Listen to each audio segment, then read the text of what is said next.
Assalamualaikum, halo Pionos, kembali lagi di channel saya, channel memberikan seputar informasi cryptocurrency ataupun Pi Network. Sebelum saya melanjutkan, jangan lupa tekan tombol like dan subscribe-nya, dan jangan lupa juga aktifkan notifikasi launchingnya agar setiap saya mengupload video terbaru ke depannya tentunya Anda lah yang akan lebih awal menerima notifikasinya ya. Oke, sahabat pionersku semua maupun si kaum haters lah ya, kaum nyinyir, silahkan disimak. Di sini saya ingin membahas sebuah video yang mana ini dari Mbah Teja gitu ya. Beliau di sini membahas terkait KYC ya. Ya biasalah, mungkin karena KYC beliau seperti judul di video-video saya sebelumnya belum di-upload gitu ya, belum lulus, makanya beliau ini emosi gitu ya, jadi bikin inilah pembahasan terkait KYC ya. Semoga menurut beliau mungkin dengan beliau membuat seperti ini, maka pihak Kortim akan mendengar dan akan meluluskan KYC beliau gitu ya. Oke, kita langsung saja di sini. Saya sudah mengambil bagian pembahasan beliau yang penting nih ya, yang tentu sangat melenceng gitu ya, padahal sudah saya jelaskan di video sebelumnya. Oke, kita akan langsung saja di sini. Nunggu Pi Network open mainnet. Nah, kita lihat ini ada satu petisi ya, satu petisi yang diluncurkan. Ini dari China nih, petisinya justru dari China. Kasih tahu Mbak Berli itu, jangan sok gitu. Ini petisinya ini datang dari China. Jangan bilang orang China dukung Pi Network. Orang China juga udah lagi kesel sama Pi Network. Ini petisinya dari China. Anda bacalah dalam bahasa Inggrisnya ya. Pi Network itu belong to people katanya ya. Nah, intinya Pi Network kan punya 35 juta users ya kan, dan mainnet, tapi ini bukan mainnet yang open ya, masing close ya, is alive dia bilang. Sudah ada 2 juta wallet yang sudah lolos KYC. Jadi dari 35 juta baru 2 juta yang lolos KYC. Masih ada 33 juta wallet yang harus melalui KYC. Artinya masih ada 16 kali 2 juta lah kira-kira ya. Kalau 2 juta saja itu butuh 4 tahun untuk KYC, sisanya yang 33 juta, kita bilang sisanya 32 juta lah biar gampang ya, itu butuh berapa? 64 tahun. Dia iyalah 2 juta perlu 4 tahun ya kan, usianya sudah hampir 4 tahun ya, sisanya 33 juta masih perlu kita bilang 32 aja ya biar gampang ya. 32 bagi 2 berapa? Ya kan? Terus kali 4 gitu, dapatlah 4. Bener nggak ya? Kira-kira bener deh ya. Ya pokoknya 64 tahun, Anda hitung sendirilah. Mungkin saya salah ya, tapi Anda hitung sendiri ya. Oke. Jadi menurut beliau setelah semua pioner lulus KYC gitu ya, dan dalam perhitungan beliau tuh 64 tahun gitulah ya. Oke. Seperti di video saya yang sebelumnya, saya berdasarkan data juga ya, data yang langsung dari update terbaru di layar beranda aplikasi Pi Network. Oke. Di situ tidak menyebutkan setelah semua pioners lulus KYC, namun di situ disebutkan bahwa berfokus pada KYC ya, dan adalah saya datanya ya. Oke, kita sebelum ke sini kita menuju ke datanya. Ada saya datanya. Kita kan harus berdasarkan data gitu ya. Kalau kagak ada data nanti dibilang nyeplos aja ya kan. Kita nggak asal ceplos, kita ada datanya cuy ya kan. Oke. Nah, ini data kita ya.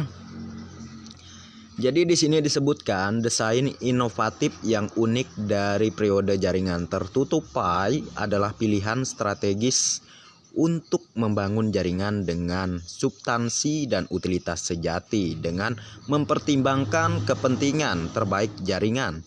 Komunitas perintis individu.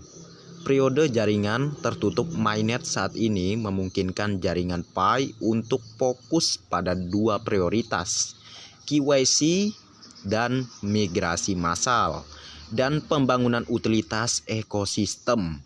Keduanya merupakan langkah penting menuju tujuan akhir kami, membangun ekosistem yang layak untuk bersiap-siap untuk open mainnet ya.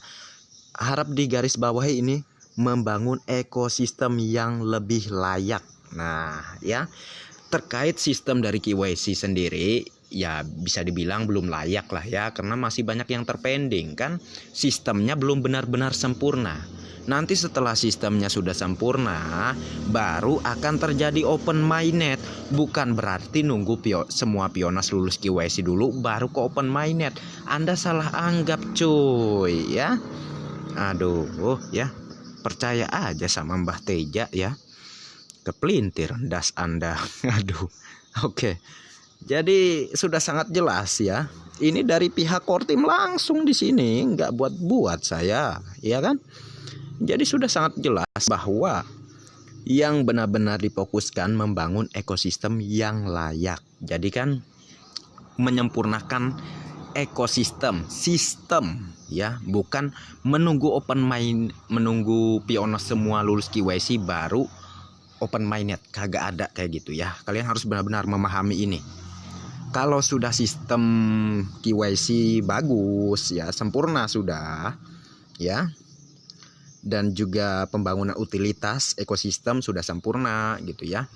Kan terjadi hackathon itu kan untuk pembangunan ekosistem lah ya. Dan juga ya itulah yang saya maksudkan. Dengan banyaknya perusahaan-perusahaan atau proyek yang bergabung di jaringan Pi, tentu akan memudahkan para pionas ke depannya dalam penggunaan Pi coinnya gitu ya. Yang mana ingin beli barang bisa melalui marketplace yang sudah tersedia di dalam ekosistem jaringan Pi gitu ya. Jadi udah jelas ya, di sini bukan menunggu semua pionas lulus KYC, namun menyempurnakan sistem dari KYC tersebut. Kalau sudah sempurna ya, walaupun setelah open mainnet banyak pionas yang belum KYC, tapi kan sistemnya sudah sempurna, otomatis nggak seperti sekarang ini banyak yang terpending. Tapi karena sudah sempurna sistemnya, akan lebih mempercepat pionas dalam pelulusan KYC-nya, kurang lebih begitulah ya. Oke, kita lanjut dari video lawak dari Mbah Teja gitu ya. Aduh, saya bilang lawak aja deh ya. Oke, kita lanjut di sini. Bener deh ya. Ya pokoknya 64 tahun, Anda hitung sendiri lah. Mungkin saya salah ya, tapi Anda hitung sendiri ya. Pakai persamaan matematik saja. Jadi si ibu ini, mungkin ini bosnya Berli nih ya, bosnya Berli. Dia melakukan petisi, apa-apaan ini sudah 2 tahun, sudah 4 tahun cuma bisa KYC 2 juta orang. Sisanya yang 33 juta yang harus di KYC berapa lama lagi. Nah, inilah yang dimaksud dengan gempa besar oleh Vedic astrologi ya. Gempa ini menggemparkan, iyalah. Jadi bukan gempa yang menghancurkan bangunan, ini gempa yang menghancurkan keyakinan para pionir. Gila, 64 tahun lagi mau ditungguin. Ya monggo coy. Belum lagi Anda kan undang-undang orang terus kan. Waduh, tambah lama lagi tuh. Yang sekarang aja nggak kelar-kelar KYC. Nah, itulah yang saya maksudkan. Ya, dari apa yang dijelaskan Mbah Teja ini adalah hal-hal yang membawa ke arah yang positif gitu ya. Apa yang positifnya ya? Yaitu saya yang memberi, saya yang meluruskannya lagi gitulah ya. Yaitu seperti yang penjelasan saya sebelumnya, bahwa memang per tiap harinya banyak yang bergabung di Pi Network ya. Per tiap harinya banyak gitu ya yang mining, orang-orang baru, pionos yang baru gitu ya. Maka akan bertambah lagi nih untuk KYC-nya. Jadi Coba Anda pikirkan deh, seorang Dr. Nicholas gitu ya, dokter lulusan Universitas Stanford. Terkait KYC ini sudah saya jelaskan tadi juga, bukan menunggu semua pionas lulus KYC, namun sekarang ini sedang penyempurnaan sistem KYC-nya ya. Kalau misal menunggu KYC para pionas lulus semua ya, ya memang benar apa yang dinyatakan Mbah Teja ini tadi, bisa sampai dengan 64 tahun gitu ya. Tapi kalian pikir deh dengan akal kalian ya, kalau misalnya Dr. Nicholas sama Dr. Cheng Diovan ingin menipu masyarakat dunia, di mana mereka naruh muka gitu ya kan? Mereka itu sudah berani loh, berani menampakkan diri mereka di depan layar, otomatis ya sudah mereka pikirkan bagaimana ke depannya ya. Namun seharusnya Anda pioners yang mengikuti proyek Dr. Nicholas dan Dr. Cheng Diovan ini harusnya bersabar. Ini proyek besar, bukan proyek buatan Indonesia ya. Dan proyek ini untuk seluruh negara gitu ya. Aduh ya. Kalau Anda percaya sama si Mbah Teja ini sih ya suka-suka Anda lah ya. Saya sih nggak memaksa juga ya. Anda merasa tercerdaskan oleh Mbah Teja ya silahkan. Sampai kapanpun Anda ikut proyek apapun, nanti dibahas mulu sama Mbah Teja. Jadi nggak bakal maju-maju Indonesia.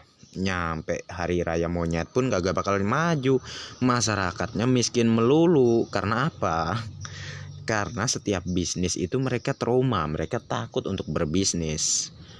Apalagi di Pi Network ini, padahal gratis investasi aja kagak gitu ya kan. Apa yang rugi? Nah dari situ pun harusnya Anda mikir ya.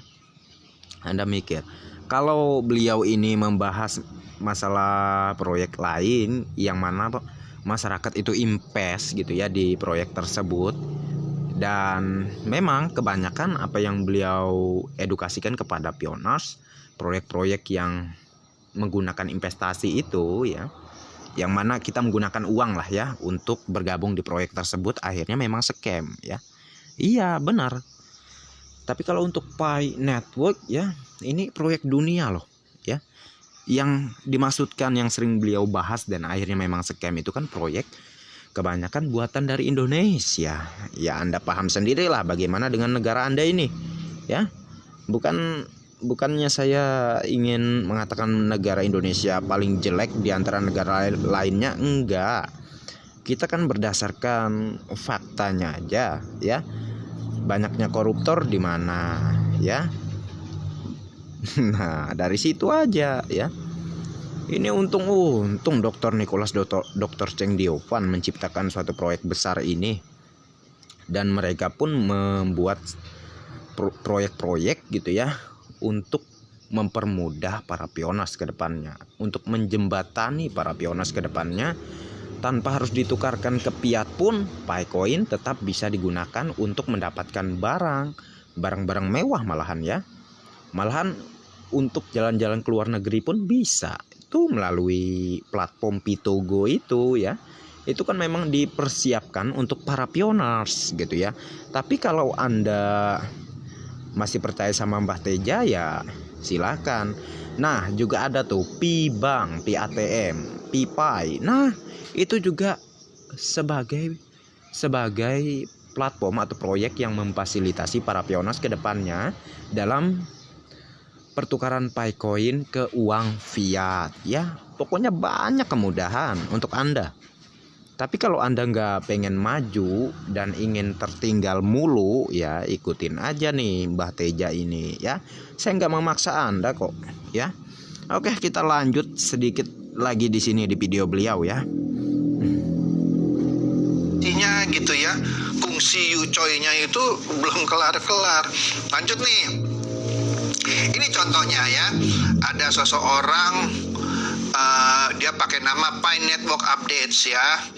Dia bilang satu-satunya alasan kenapa saya bersedih karena saya belum lolos KYC ya. dia sepertinya ketinggalan. Ganti tujuan. We got you.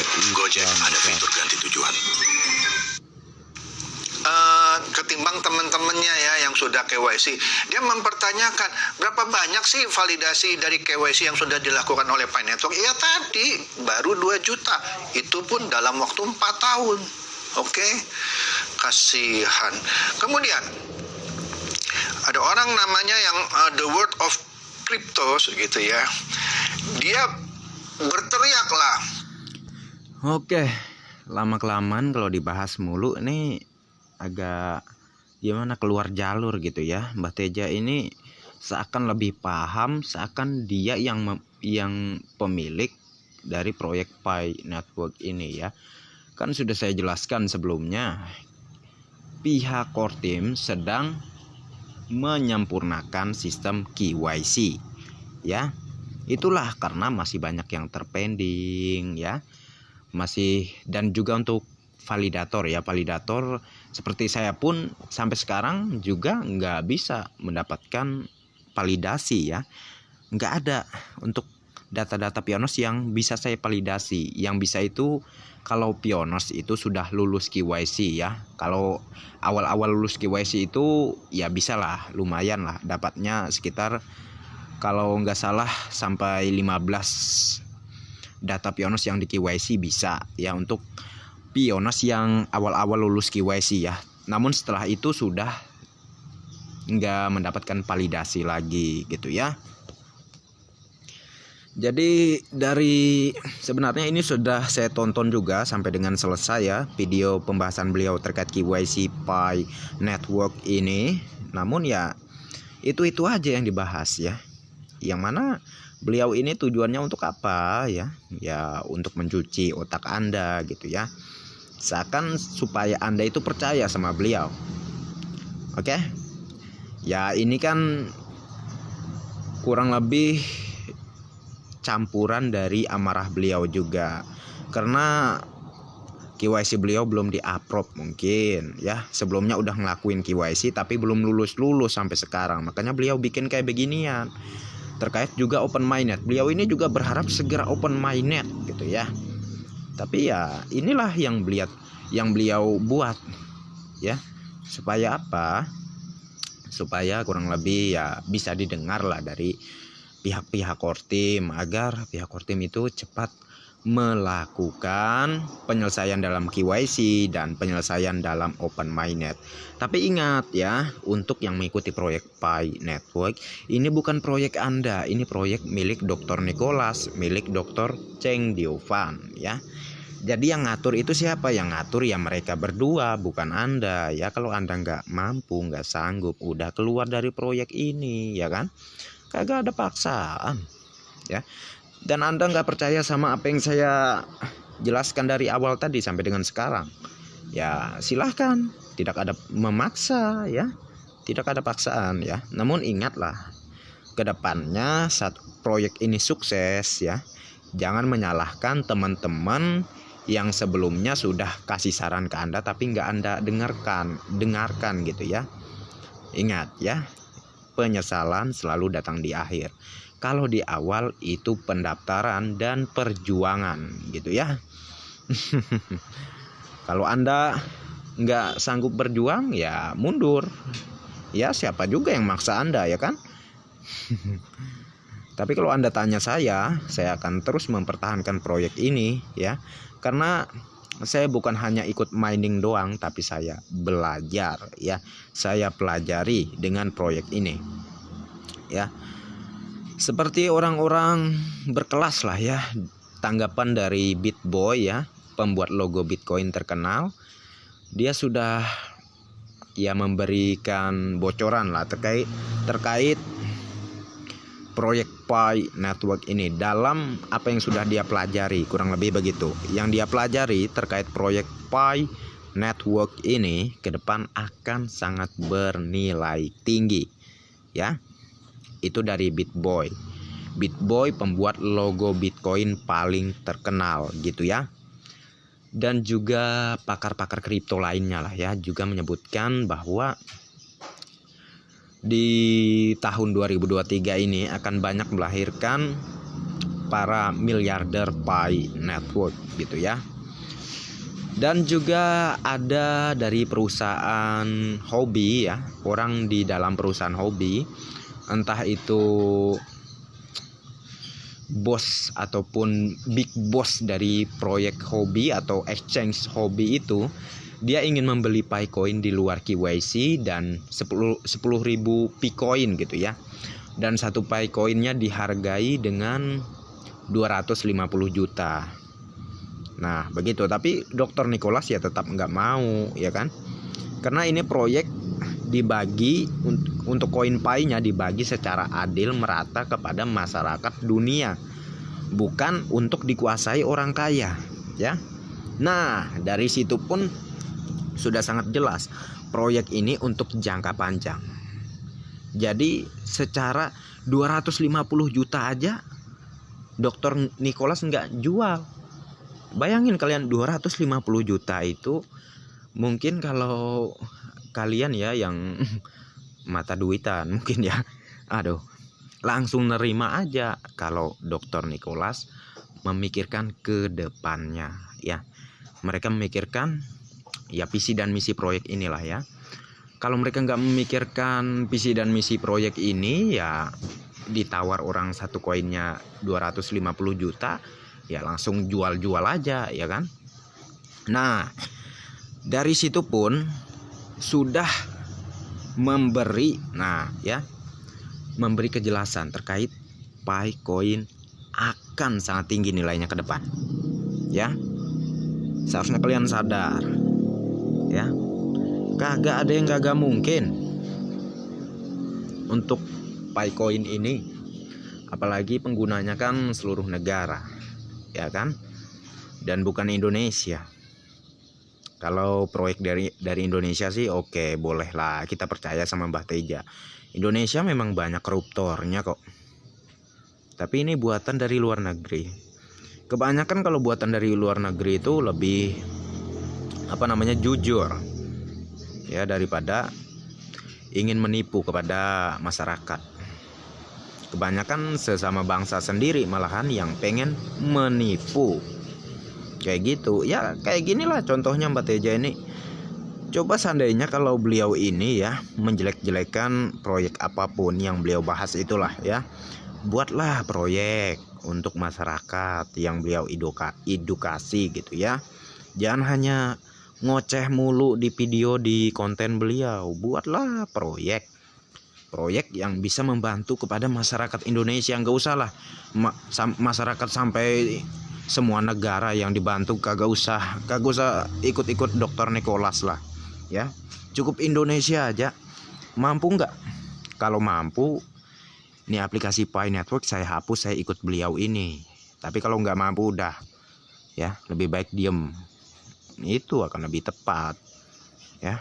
Ini paling paham gitu ya. Tapi memang saya perhatikan beliau ini juga nambang gitu di Pi Network. Habis saya lihat di videonya dari awal sampai selesai, itu banyak pernyataan-pernyataan beliau yang seharusnya kalau bukan penambang itu nggak tahu ya. Seharusnya kalau bukan pioners yang juga mining di Pi Network nggak tahu isi dari informasi-informasi dalam aplikasi Pi Network. Tapi beliau ini entah keceplosan atau apa gitu ya, beliau sebutkan ya. Udahlah ya para haters, para pengikut, para followers ya, followersnya Mbah Teja lah ya. Mau aja dibodohin gitu ya. Nanti kalau Pi Network open mainnet, beliau katanya mau nutup channel. Ya iyalah nutup channel, orang udah kaya kok. Ngapain bikin konten kalau udah kaya ya kan? Aduh ya. Oke lah, mungkin segitu aja pembahasan kita kali ini. Semoga tercerahkan dan tercerdaskan. Masalah Anda mau ikuti saran saya, ya silahkan. Masalah Anda mau ikuti saran dari Mbah Teja, ya silahkan ya. Kalau saya kan berdasarkan data, tadi sudah saya tunjukkan juga datanya ya. saya berdasarkan data yang langsung dari pihak Kortim, ya nggak asal nyoplos doang gitu ya, kagak ada kayak gitu ya, ada dasarnya ya kan. Dan itu aja sih untuk pembahasannya, dan silahkan share video ini ke grup-grup Anda ya, ke grup-grup sosial media lainnya, silahkan di-share, khususnya grup Pi Network, agar banyak pionos yang tercerahkan dan tercerdaskan gitu ya, dan otaknya nggak kepelintir lagi dari Mbah Teja ini gitu ya. Oke, sampai jumpa di video-video selanjutnya. Sebelum saya akhiri, jangan lupa tekan tombol like dan subscribe-nya, dan jangan lupa juga aktifkan notifikasi loncengnya agar setiap saya mengupload video terbaru ke depannya, tentunya Anda yang akan lebih awal menerima notifikasinya. Oke, next time. Assalamualaikum warahmatullahi wabarakatuh. Bye bye.